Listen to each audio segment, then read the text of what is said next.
¿Cómo están?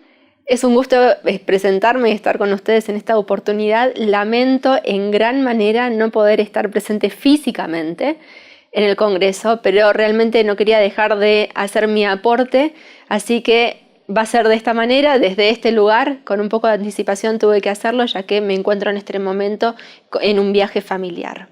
Bien, el tema que vamos a estar presentando es acerca de la alimentación vegetariana en las diferentes edades o etapas de la vida. No sé cuántos de ustedes les ha tocado trabajar con vegetarianos, cuántos de ustedes son vegetarianos, pero realmente es un hermoso desafío. Y hoy vamos a ver qué nos dice la ciencia al respecto. Entonces, el tema sería la alimentación vegetariana en las distintas etapas de la vida. En primer lugar, les traje un cómic, ¿no es cierto?, donde nos dice, ¿qué es lo más difícil de ser vegetariano? A lo que se le responde, tener que justificarlo. Hoy no vamos a tratar de justificar el vegetarianismo, pero sí vamos a buscar evidencia que nos apoye en el hecho de que ser vegetarianos realmente es una buena decisión, y los invito a cada uno de ustedes a que, si es de su agrado, que por favor no dejen de tomar este paso, porque realmente es algo muy bueno. Las dietas vegetarianas adecuadamente planificadas son saludables, nutricionalmente adecuadas y proporcionan beneficios para la salud en la prevención y el tratamiento de determinadas enfermedades. Esto lo publicó la Asociación Americana de Dietética y también la Asociación de Dietistas de Canadá. Ellos ya están diciendo de que es algo recomendable adoptar una dieta vegetariana. No solamente que no trae riesgos para la salud, sino que por lo general suele traer varios beneficios, y vamos a ver algunos de ellos. Pero, ¿cuáles serían o a qué nos estamos refiriendo con la dieta vegetariana?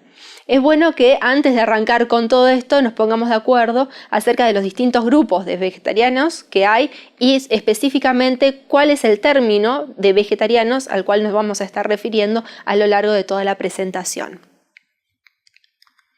La alimentación vegetariana o los vegetarianos los podemos dividir en tres grupos de personas. Por un lado tenemos los vegetarianos tradicionales, también tenemos los nuevos vegetarianos y por último tenemos un grupo donde entran los otros. Dentro del grupo de los vegetarianos tradicionales podemos ver que tenemos dos subgrupos. Tenemos los vegetarianos estrictos o veganos, que también se les conocen, a lo cual vamos a estar refiriéndonos cada vez que mencionamos la palabra vegetarianos. Es este grupo, vegetarianos, que significa que utilizan elementos o alimentos de origen vegetal exclusivamente. No aportan ningún alimento de origen animal ni sus derivados. Bien, a este término entonces nos estamos refiriendo cada vez que digamos vegetarianos. Pero también tenemos los semi-vegetarianos. Y dentro de este grupo podemos mencionar los que son más conocidos, como son los lacto-vegetarianos, que consumen alimentos de origen vegetal sumado a lácteos y derivados. También tenemos los ovo-vegetarianos, donde consumen huevo y lo que sería alimentos de origen vegetal, los ovo-lacto-vegetarianos, que consumen los dos juntos, tanto huevo como lácteos, derivados y todos los alimentos de origen vegetal, los pesco-vegetarianos, que consumen pescado y alimentos de origen vegetal, y por último los pollo-vegetarianos, que son aquellos que consumen pollo y alimentos de origen vegetal. Todo este grupo estaría representado por la palabra de semi-vegetarianos. Como mencionábamos, también tenemos un segundo grupo de vegetarianos donde encontramos los nuevos vegetarianos. Dentro de este grupo tenemos los yogi vegetarianos, que promueven un estilo de vida saludable, consumen alimentos de origen vegetal sumado lácteos y huevos, y también promueven mucho el consumo de los alimentos en su estado natural, evitan los alimentos procesados. En el caso de los Hare Krishnas, también utilizan una alimentación ovo-lacto vegetariana y además de promover alimentos que no estén industrializados, promueven también el consumo, la ingesta de alimentos orgánicos, ¿no es cierto?, que no sean transgénicos ni tratados con pesticidas. Tenemos los adventistas del séptimo día, el grupo al cual yo pertenezco personalmente, donde hay distintos grupos dentro de la misma religión, ¿no es cierto? Tenemos los vegetarianos estrictos, que no son la mayoría, hay pocos, pero los hay. También están los vegetarianos ovo-lacto-vegetarianos y por último también están aquellos omnívoros que se recalca que su consumo de carne lo hacen, pero no es muy frecuente. Tienen un promedio de 1 a 2 veces por semana consumos tanto de carnes rojas como blancas. También tenemos el grupo de macrobióticos, donde su alimentación es una alimentación con tendencia al veganismo, ¿no es cierto? 100% de origen vegetal, evitan los alimentos industrializados, restringen el consumo de agua y también incluyen dentro de su alimentación algas, tofu, miso como complementos para la alimentación. Dentro del grupo, ya para finalizar, de los otros vegetarianos, que están promoviéndose bastante y bastante de moda porque hay varios actores en Hollywood que están adoptando esta alimentación, son los crudiveganos y los frugívoros también. Los frugívoros viven exclusivamente con frutas. Se ha visto que esta alimentación puntualmente es bastante deficiente en algunos nutrientes. Cuando se prolonga en el tiempo se ha notado la pérdida de piezas dentales por carencia o falta de calcio, por lo tanto no es muy recomendable o se debería suplementar. También están los crudiveganos o raw food, que se le llama también, o alimentación cruda, ¿no es cierto? Que el consumo es de alimentos 100% de origen vegetal en su estado natural. No tiene ningún proceso de cocción. Y por último, también tenemos aquellos que son consumidores de alimentos naturales, donde promueven la ingesta de alimentos en su estado natural, ¿no es cierto? Que no sean procesados ni industrializados. Bien, ahora que entendimos un poco el pantallazo de los vegetarianos, lo que vamos a ver es de dónde comienza la alimentación vegetariana en el ser humano. ¿Desde cuándo el hombre es vegetariano o ha adoptado esta alimentación? Y podemos ir directamente al relato bíblico como creacionistas y vemos que Dios en Génesis, después que empieza el relato de la creación del ser humano, termina de crear el hombre y le da ya su alimento. En Génesis esto se encuentra registrado en Génesis 1, 29 al 31, donde dice: Después les dijo, miren, a ustedes les doy todas las plantas de la tierra que producen semilla y todos los árboles que dan fruto. Todo eso les servirá de alimento, pero los animales salvajes a los que se arrastran por el suelo y a las aves les doy las hierbas como alimento. Y así fue. Y Dios vio que todo lo que había hecho estaba muy bien. De este modo se completó el 6º día. Dios le da al hombre su comida y dice, qué bueno que es esto. Realmente me gusta. ¿Por qué? Porque el ser humano fue creado del polvo y sus alimentos los obtiene justamente de lo que la tierra misma produce. Ahí están los nutrientes que el ser humano necesita para poder vivir adecuadamente. Como sabemos, todavía no vivimos más en el jardín del Edén. El hombre cayó en pecado, fue sacado de ese jardín. Y es ahí donde en Génesis 2, 17 al 19 se le agrega un elemento más para el ser humano. Dice así: como le hiciste caso a tu mujer y comiste del fruto del árbol del que te dije que no comieras, ahora la tierra va a estar bajo maldición por tu culpa. Con duro trabajo la harás producir tu alimento durante toda tu vida. La tierra te dará espinos y cardos y tendrás que comer plantas silvestres. Te ganarás el pan con el sudor de tu frente hasta que vuelvas a la misma tierra de la cual fuiste formados, pues tierra eres y en tierra te convertirás. Después de, como decíamos, de la caída del ser humano en el pecado, después que el ser humano es sacado de este jardín del Edén, entonces se ve obligado también a consumir alimentos de origen vegetal silvestres. Ahí entraría todo lo que son las hortalizas y las verduras de hoja de color verde, que antes originalmente, como habíamos visto, habían sido diseñadas para los animales justamente. Bien, entonces como vemos, el ser humano o la alimentación vegetariana tiene su origen desde la creación misma del ser humano. Pero si hacemos una progresión a través de la historia, vemos que el ser humano ha cambiado su alimentación. Esto que naturalmente se daba como la alimentación del hombre y que el hombre quizás en un comienzo no se había planteado comer otro tipo de alimentos, ha sido reemplazada por la incorporación de una alimentación más amplia, incorporando también alimentos de origen animal, como pueden ser los lácteos, el huevo y la carne.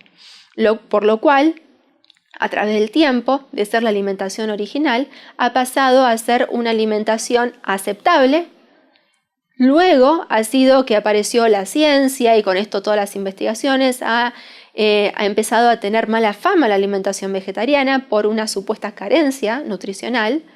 Y finalmente, hoy en día llegamos a una etapa donde, si bien se promueve bastante la alimentación vegetariana, también hay bastante contra acerca de este tipo de alimentación, y como nunca en la historia de la sociedad del ser humano se ha visto que se ha incrementado la alimentación de alimentos de origen animal.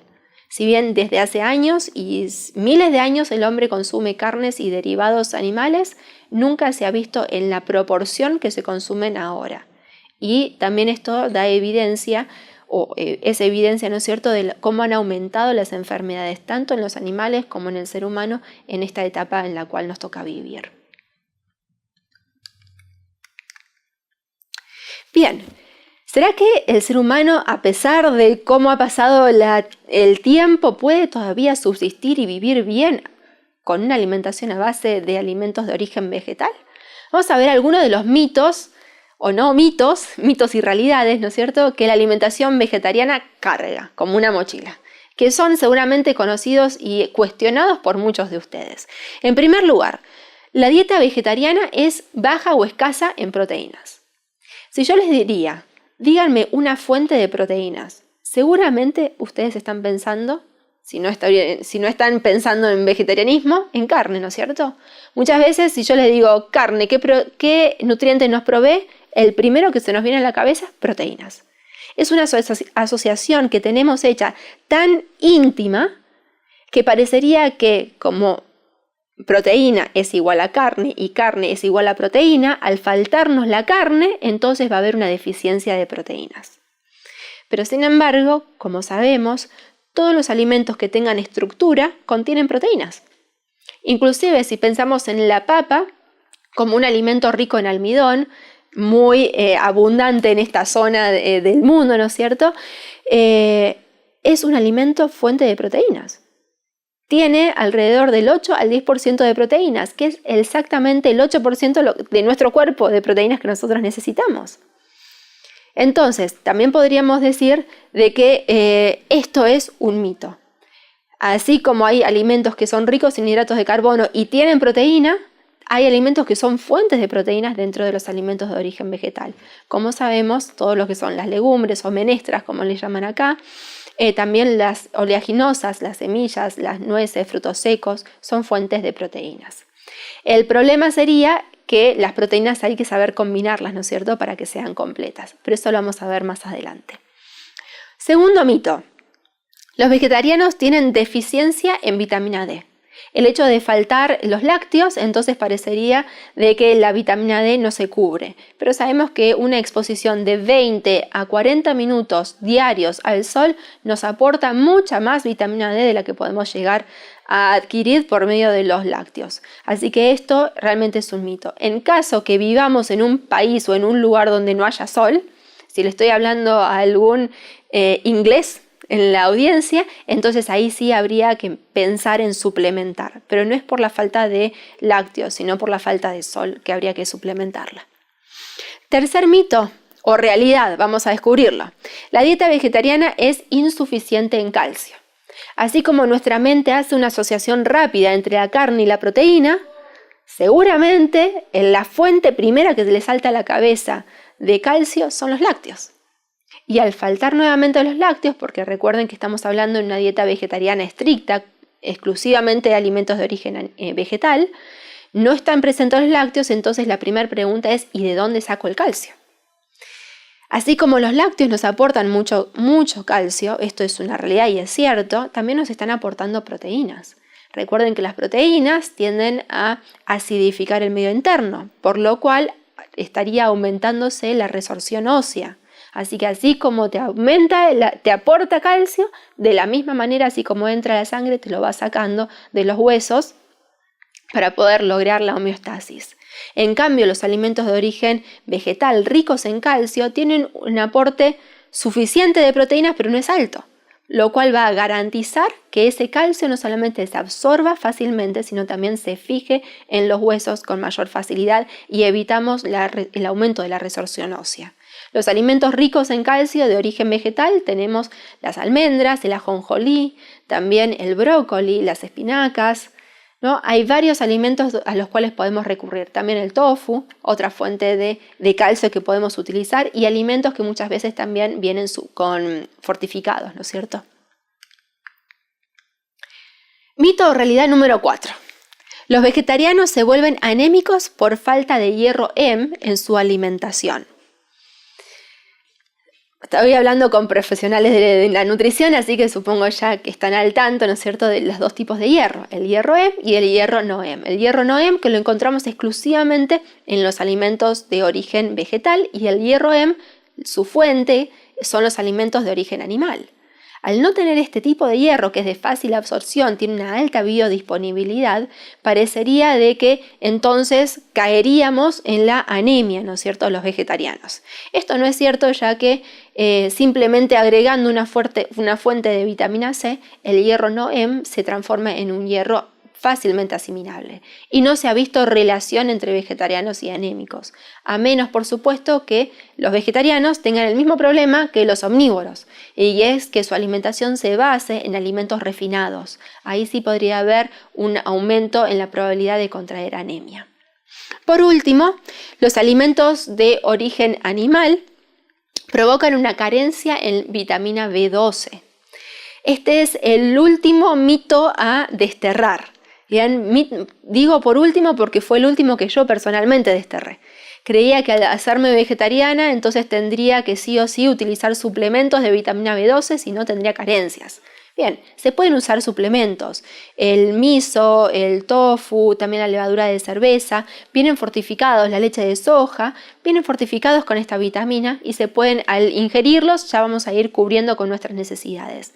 Pero también hay estudios que han confirmado que las bacterias que encontramos en nuestro intestino y también en la boca y alrededor de la boca producen la vitamina B12, que es una coenzima, como bien sabemos. Y eso, al ingerirlo, estaría supliendo nuestras necesidades. En estudios se han visto exclusivamente que aquellas personas que tienen problemas por una deficiencia de vitamina B12 no son en los vegetarianos estrictos, sino más bien en aquellas personas con problemas digestivos, que no llegan a poder asimilarla.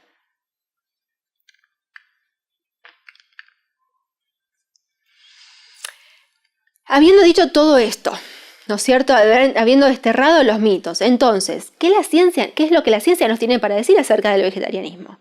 Hay, así como podemos decir, no nos va a afectar la salud, ¿hay algún estudio que pueda decir, ¿te va a mejorar la salud? Y eso es lo que vamos a ver a continuación. Algunas investigaciones que nos confirman que una alimentación vegetariana tiene beneficios para nuestra salud. En primer lugar, es la investigación que se hizo acerca del aceite de pescado. Esta investigación es reciente.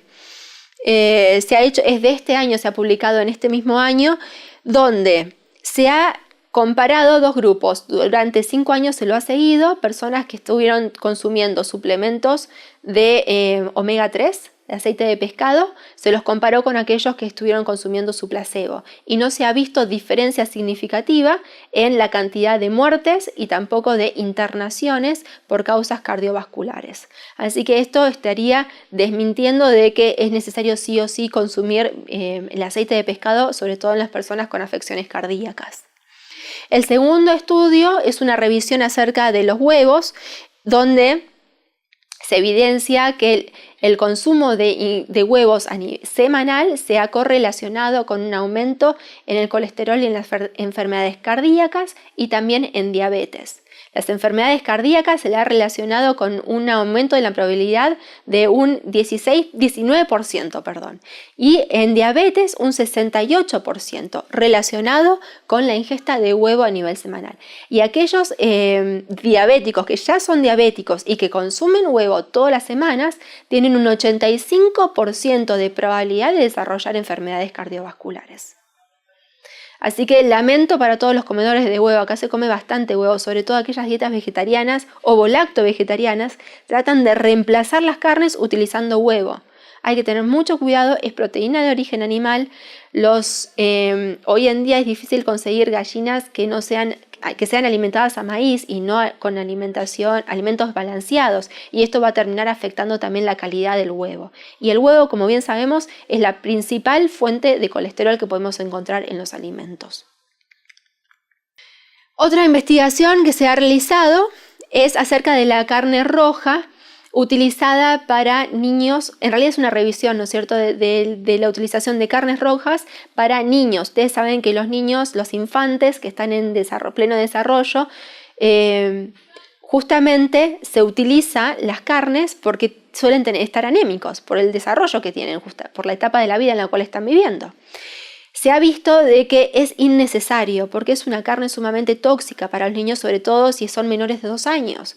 Y como por la anemia se empezó a incorporar la carne como parte de la alimentación complementaria y los intestinos de los nenes chiquititos todavía no están del todo desarrollados para poder tolerarla. O sea que se ha visto en la revisión que es más perjudicial el consumo de carnes en los niños que el evitarla. Porque bien sabemos que en adultos la anemia se puede corregir sin necesidad de incorporar alimentos de origen animal. ¿Por qué habría que hacerlo entonces en los niños cuyo sistema inmune y justamente sus intestinos todavía no encuentran del todo desarrollados? La siguiente investigación habla acerca de la leche descremada. Se descubrió de que realmente no solamente que no previene la obesidad ni tampoco el sobrepeso en los adolescentes, sino que por el contrario se ha visto un aumento en el desarrollo de obesidad y de sobrepeso en aquellos adolescentes entre 14 y 18 años, se hizo el estudio, que consumían lácteos descremados, ya sea totalmente descremados o con un 1% de grasa. Las conclusiones que llega a esta investigación es que justamente que no es la única causa, ¿no es cierto?, de sobrepeso o obesidad. Habría que ver cómo es la guía de los padres o la atención de los padres hacia los chicos, también el sedentarismo, como otros factores que también promueven, ¿no es cierto?, el aumento de peso en esta edad. Comer lácteos, carnes y otros alimentos insanos lleva a un peor envejecimiento. Este estudio se lo ha seguido durante más de 20 años a los participantes y se ha visto que aquellas personas que consumían este tipo de alimentos, frituras, carnes y alimentos de origen animal, desarrollaban más enfermedades crónicas no transmisibles y morían a una edad más temprana. La ingesta de leche y sus derivados aumenta el riesgo de contraer cáncer de próstata. Este estudio se realizó en hombres y se vio, por supuesto, ¿no es cierto?, que aquellos hombres que ingerían 2,5 porciones de lácteos por día tenían un incremento significativo en la probabilidad de desarrollar cáncer de próstata. Y se vio muy bajo probabilidad de contraer cáncer de próstata en aquellos hombres que consumían menos de media porción de lácteos por día. Recordemos que una porción de lácteos es el equivalente a una taza, un vaso en realidad de leche o 50 gramos de queso firme. La dieta ovolácteo, vegetariana y vegana protegen contra el cáncer.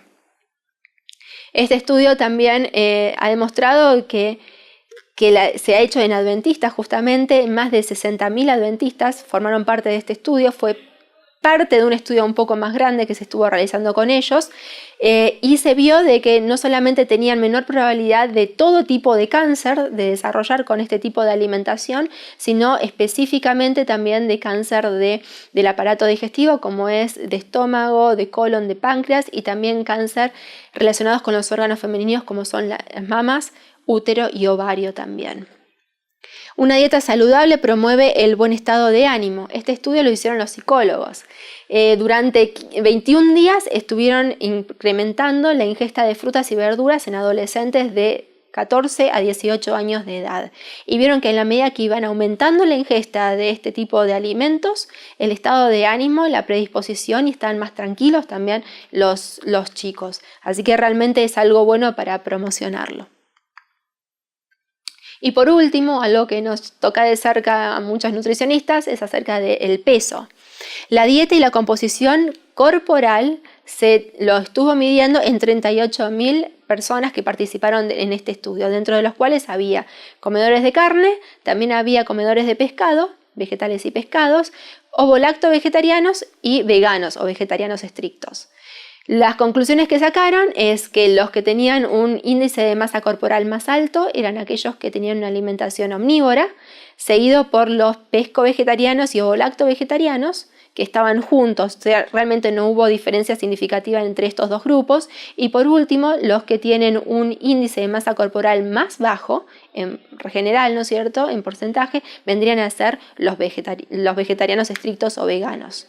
Así que acá tenemos otra herramienta también para poder utilizar en el momento de promover el descenso de peso, ¿no es cierto? Realmente es una dieta más baja en grasas que da mucha saciedad porque nos permite incorporar más volumen de alimentos, pero con un bajo contenido de calorías o con un reducido contenido de calorías. Y esto va a favorecer o facilitar el descenso de peso. Habiendo dicho todo esto, vamos a citar a Albert Einstein, ¿no es cierto? Él dijo: nada beneficiaría más a la salud humana que la evolución hacia una dieta vegetariana. Imagínense desde cuándo ya sabemos de esto y recién ahora lo estamos aplicando, ¿no es cierto? Bien, ¿será entonces que esto que vemos como los beneficios de una alimentación vegetariana podemos aplicarlo a las distintas etapas de la vida sin que haya consecuencias negativas? Vamos a ir viendo etapa por etapa. Van a ver que se va a ir repitiendo los nutrientes que son necesarios y no vamos a repetir la forma de cubrirlos porque sería la misma, ¿no es cierto? Pero es interesante poder tenerlo en cuenta cada etapa y sus necesidades. En el caso de la gestación, la lactancia y el lactante también, ¿no es cierto? Todos dependen de la misma comida, que es la comida de la mamá. En este caso, tenemos que tener en cuenta las proteínas, el calcio, la vitamina D, el hierro, la vitamina B12, el ácido fólico, las grasas DHA y el yodo. Sabemos que es un momento de crecimiento y que estos son los los nutrientes que son limitantes y que están aumentados los requerimientos. En el caso de las proteínas, el requerimiento durante el embarazo es de 71 gramos por día para las embarazadas. Se ha visto en estudios hechos en vegetarianos estrictos que el consumo promedio de proteína es de 65 gramos. O sea que no está muy lejos de cubrir las recomendaciones de una persona sin que esté embarazada, ¿no es cierto? Y en el caso de que estén consumiendo menos cantidad de proteínas, entonces lo necesario sería simplemente aumentar las porciones de alimentos que son fuente de proteínas. Una porción de tofu, una taza y media de lentejas por día o 2 rebanadas de pan integral. Eso ya estaría cubriendo los 25 gramos extras de proteínas que son necesarios para esta etapa. En el caso del calcio, los estudios que se han realizado han demostrado que en las mujeres vegetarianas estrictas que estaban consumiendo menos cantidad de calcio que las recomendaciones, aumentaba la absorción del calcio, la biodisponibilidad, el cuerpo solo. Y también el cuerpo solo reducía las pérdidas de calcio, cubriendo así las necesidades. Sin embargo, no necesitamos poner en estrés nuestro cuerpo, simplemente incorporando leches de almendras, leches de soja, tofu u otras fuentes de calcio de origen vegetal vamos a poder cubrir. Lo mismo ya mencionamos el tema de la vitamina D, una buena exposición al aire libre, al sol, 20 minutos, 40 minutos como mucho. Saben que la parte del tronco es la que tiene mayor capacidad de absorber los rayos ultravioletas, que son los que van a terminar transformándose en vitamina D o sintetizando la vitamina D. Entonces, no ir con mangas largas o pantalones largos, sino tratar justamente de utilizar remeras o polos, que le dicen acá, ¿no es cierto? Manga corta, cosa de que el sol nos pegue lo más cercano posible al tronco para poder absorber más cantidad de los rayos ultravioletas.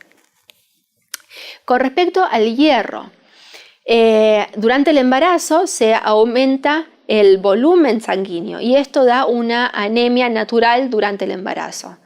No es necesario la incorporación de carne para poder revertirlo, simplemente incorporando alimentos de origen vegetal ricos en hierro, como son las verduras de hoja verde, también las legumbres, ya es suficiente para poder cubrir las demandas.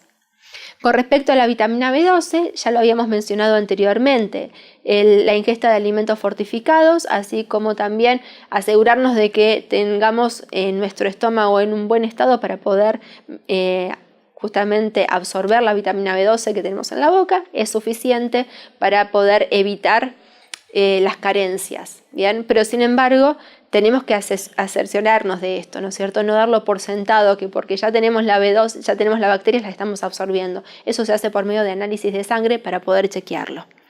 Con respecto al ácido fólico, sabemos que está aumentado sobre todo en la etapa previa al embarazo y está relacionado con su deficiencia, con problemas en el tubo neural de los bebés, del feto.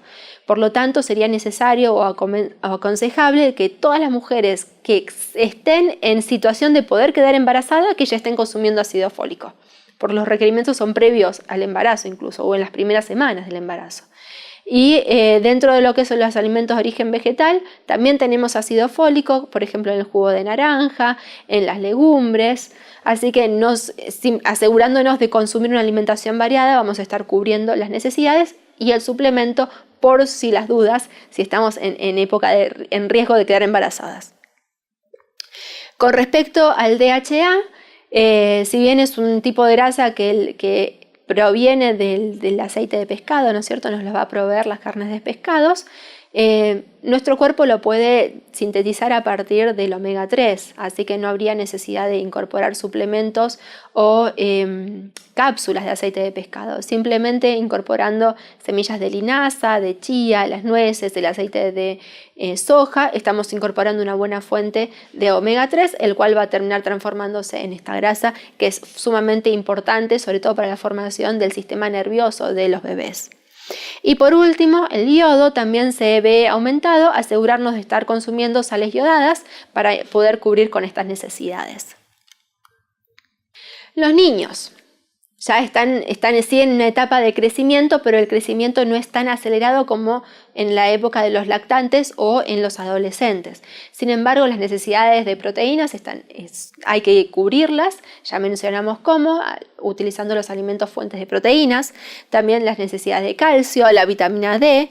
Ellos también requieren zinc para poder sintetizar las proteínas, para poder formar las proteínas. Y eso nos lo va a aportar, está ampliamente distribuido en los alimentos de origen vegetal, así que no hay ningún inconveniente para cubrir las necesidades, no es necesario recurrir a la carne. También tenemos el hierro, la vitamina B12 que tenemos que asegurarnos su incorporación. Fibra es otro alimento o nutriente que tenemos que tenerlo en cuenta.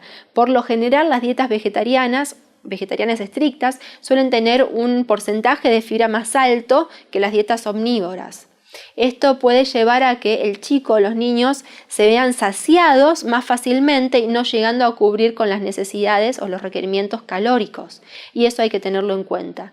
Sobre todo ir chequeando el peso y el desarrollo del niño para asegurarnos de que la cantidad de calorías que está ingiriendo es la adecuada para su edad.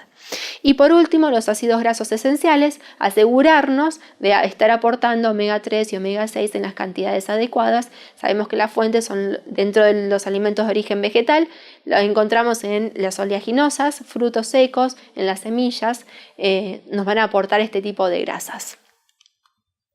¿Qué pasa con los adolescentes? Los adolescentes tienen necesidades de calcio aumentadas. Tienen alrededor de 1.300 miligramos de calcio que necesitan, vitamina D, hierro, zinc y vitamina B12 también. Ya sabemos cómo ir incorporando en ellos cada uno de estos minerales y vitaminas. En los adultos, simplemente un adulto sano, el asegurarnos que estamos comiendo alimentos de todos los grupos, de alimentos de origen vegetal, como son las frutas, las verduras y hortalizas, el grupo de cereales integrales, las legumbres y los frutos secos, nos asegura que vamos a tener una alimentación completa, que vamos a cubrir con todos los requerimientos necesarios, así que no habría por qué prestarle mayor atención que eso. En los adultos mayores está en duda y en discusión acerca de las necesidades de proteínas, si se ven aumentadas o no por el aumento del catabolismo. Sin embargo, ya sabemos cómo cubrirlas en caso que nos interese, que veamos que la persona está perdiendo mucha masa muscular sobre todo. También el calcio, hay que asegurarse su ingesta, la vitamina D y también la vitamina B6, porque las funciones del sistema nervioso empiezan a disminuir y es importante poder aportarlas. Y esto lo encontramos dentro de los alimentos, los cereales integrales justamente. Por último, acá puse la foto de este deportista que es un levantador de pesas. No se lo ve desnutrido para nada, ¿no es cierto? Su nombre es Patrick Babumian. Y él es reconocido justamente por ser el vegetariano más fuerte del mundo. Dentro de los deportistas, las necesidades sabemos que están incrementadas y más que ver cómo poder cubrir esas necesidades, realmente una dieta balanceada adecuada se puede cubrir perfectamente con alimentos de origen vegetal. Eso nos lo han demostrado muchos deportistas de élite que han adoptado la dieta vegetariana y han mejorado su performance. Así que eso es la evidencia que necesitamos para saber de que realmente es posible. Algunas conclusiones que podemos llegar luego de toda esta ponencia. En primer lugar, la alimentación vegetariana es una alternativa adecuada para cada etapa de la vida. No hay persona que esté en una determinada etapa la cual tenga que privarse de adoptar este estilo de vida. Por otro lado, sabemos que este estilo de vida no solamente va a beneficiar a la persona que lo adopte, sino también al medio ambiente y a los animales, que finalmente tienen el mismo derecho que nosotros de vivir en este mundo, ¿no es cierto? Otra de las conclusiones que podemos llegar es que deberíamos tener más en cuenta a la hora de prescribir dietas, ya que es una alimentación que no posee efectos colaterales, sino muy por el contrario. Los efectos colaterales que tienen son de beneficios para el ser humano. Dice que es el único estilo de vida que los efectos son mejorar la salud y no como muchas veces vemos en los medicamentos, ¿no es cierto?, que te arreglan por un lado y te terminan haciendo desastres por el otro. No, este estilo de alimentación realmente tiene muy buenos resultados. Potencia la salud que cada ser humano tiene. Por último, siempre y cuando sea una alimentación bien planificada, no constituye ningún riesgo para la salud, sino por el contrario, favorece su desarrollo. Así que realmente los invito a poder empezar a experimentar en lo que es la alimentación vegetariana. Personalmente preferí hacerlo en primer lugar conmigo misma y después seguir compartiéndola con otros. Si tienen dudas, consultas, simplemente pueden escribirme, les dejo mi mail y ha sido un placer y de gran agrado que me acompañen durante este momento.